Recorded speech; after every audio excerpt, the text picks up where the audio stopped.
atong kalibutan, atong ampingan.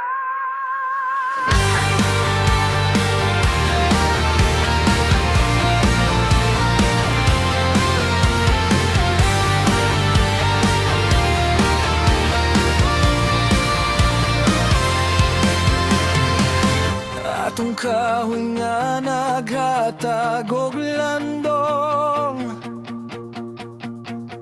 ang subang at tinaw atong panalipdan. Ang hangin nga atong gininhawa, ayaw tugoti nga mahimong hugaw. Husara kini kakalibutan, usara usab ang atong panimala. Atong kalibutan, atong ampingan, para sa atong mga anak ug kaugmaon. Ayaw hulata nga mawala ang tanan, sa dili pa kita manglihok ug manalipod.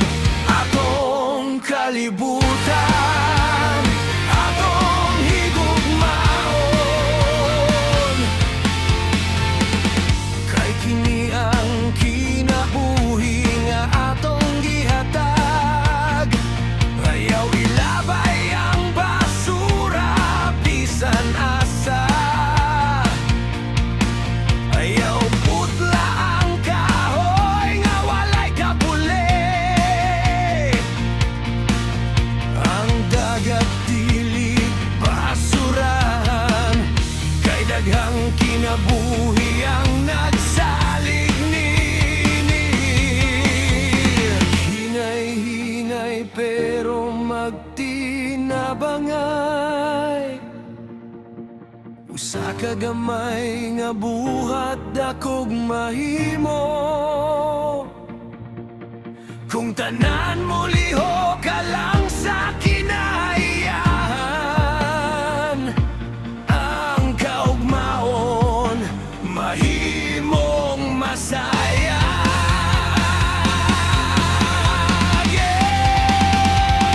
Atong kalibutan, atong ampingan, singgit sa yuta, atong panimaloy, para sa mga anak ug sa mosunod nga henerasyon. Atong panalipdan ang atong panimala. Atong kalibutan, atong ampingan,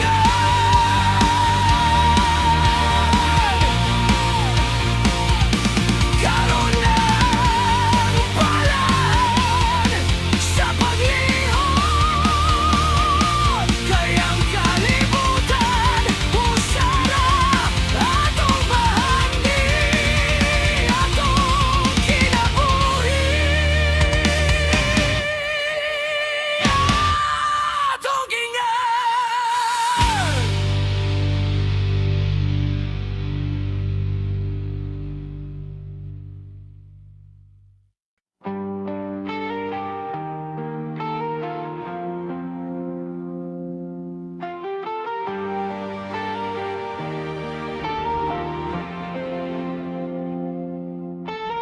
Sa yutang atong gitamnan ug gitukod, dinhi nagsugod ang atong kinabuhi. Ang kahoy, suba dagat ug kabukiran, mga bahandi nga angay natong ampingan. Dili kini ato lamang, kabilin kini sa umabot nga panahon. Yuta nga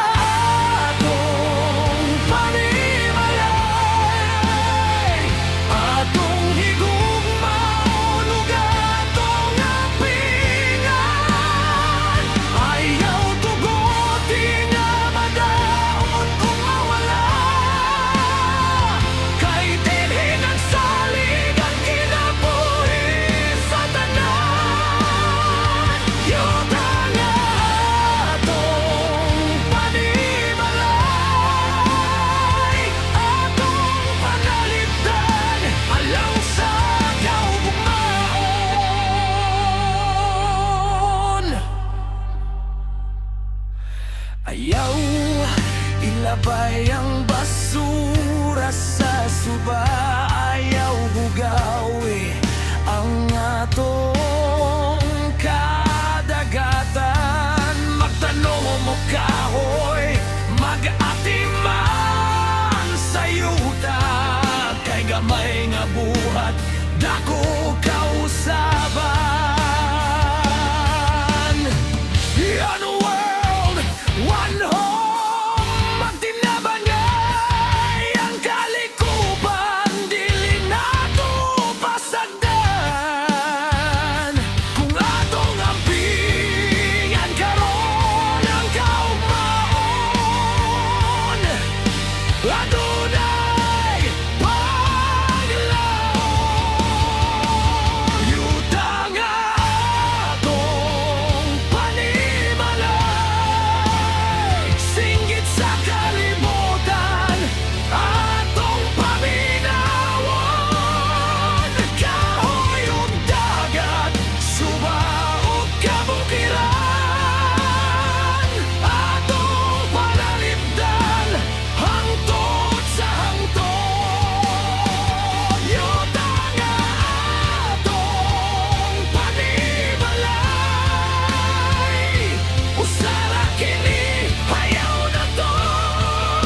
Sige para sa atong mga anak ug kaugmaon. Atong yuta, atong kinabuhi.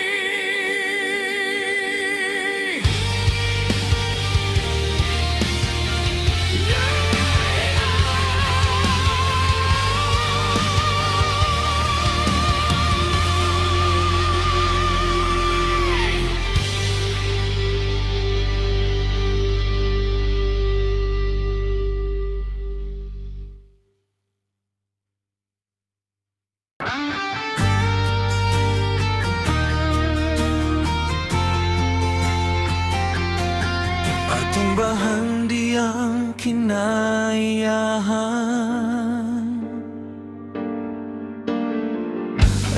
Kang kahoy suba, dagat ug kabukiran, mga bahandi nga gihatag sa kinabuhi. Sa matag dahon nga nagkaway sa hangin, na ang paglaom sa atong kaugmaon. Kung dili lang kini para ka na to, kabiling kini sa mosunod nga henerasyon.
Buhat karon maluwas ang ugma.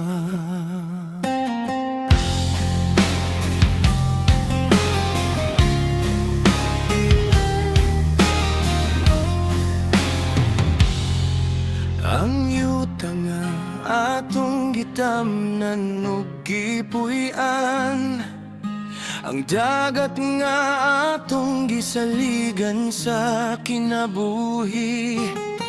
Kung atong pasagdan nga madaot karon, ang umaabot maoy mag-antos nini. Priyayaw hulata nga ulahin ang tanan, karon ang panahon sa paglihok ug pag-atiman. Buhata karon maluwas ang ugma, atong ampingan ang kalibutan nga atong gihigugma. Gamay nga buhat, dako nga kausaban, kung magtinabangay ang matag usa ka nato. Buhata karon maluwas ang ugma, para sa atong anak ug sa mosunod nga henerasyon.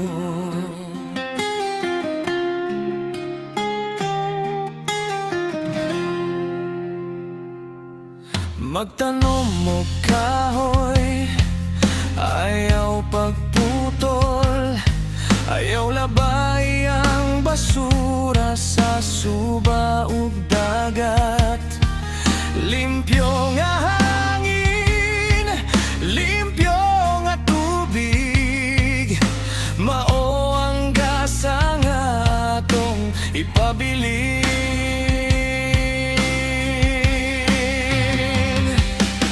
Triguan walhom atong panalipdan, gamay nga lakang mahimong dakong kausaban. Kung ang tanan adunay gugma ug disiplina, ang atong kalibutan mahimong mas matahong.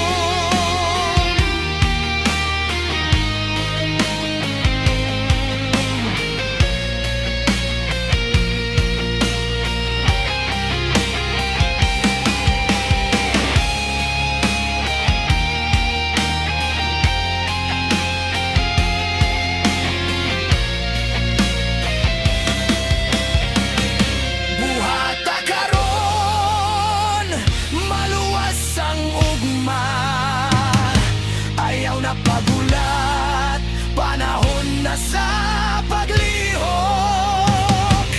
Atong yuta, atong dagat, atong panimalay, atong ampingan hangtod sa hangtod. Buhata karon maluwas ang ugma, ang kaugmaon na sa atong mga kamot. Usara ang atong kalibutan, atong panalipdan,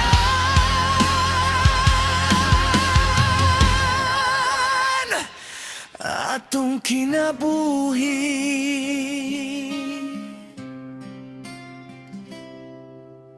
Mugile.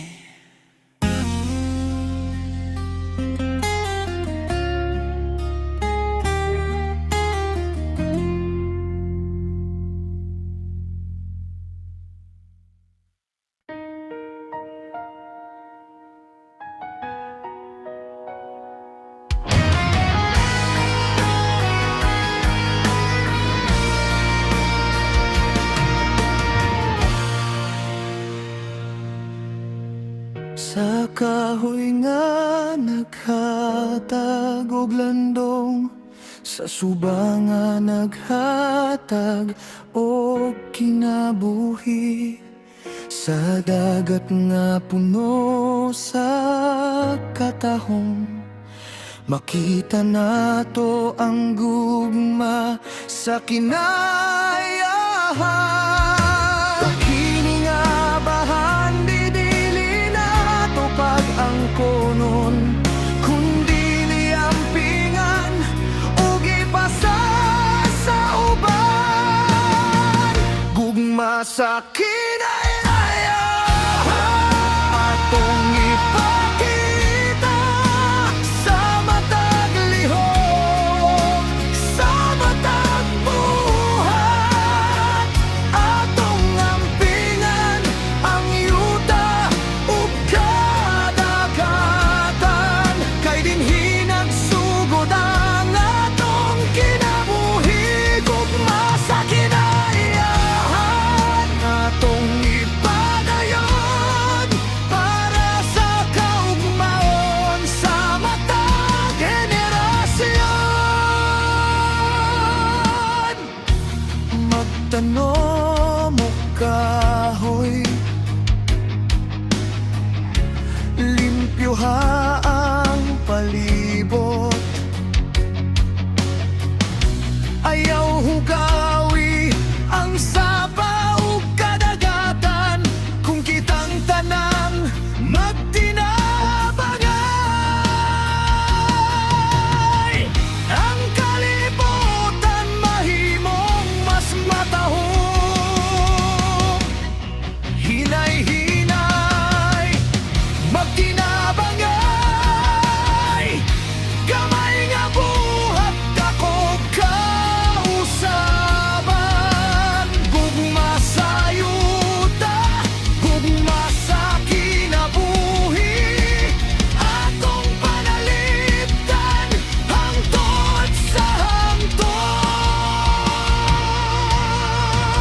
Gugma sa